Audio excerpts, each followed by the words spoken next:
हाजिर हो जिसे आप झटपट से बनाएंगे। ये मिनी साइज़ के कॉइन टाइप के आप ये बना सकते हैं। सब्सक्राइब कर लीजिएगा। इस रेसिपी के लिए एक मिक्सिंग बाउल के अंदर आपने सबसे पहले ऐड करना है, ये बाइंडिंग का काम करता है। इससे आपके जो कुकीज़ हैं, जो आपने इसके अंदर मक्खन पिघला हुआ शामिल करना है।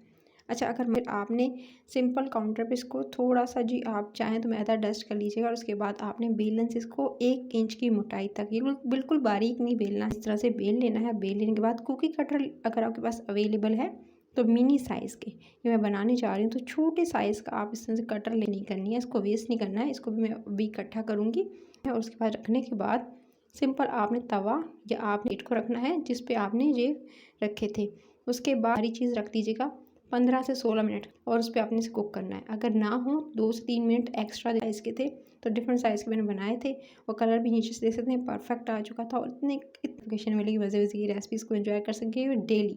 अपना ख्याल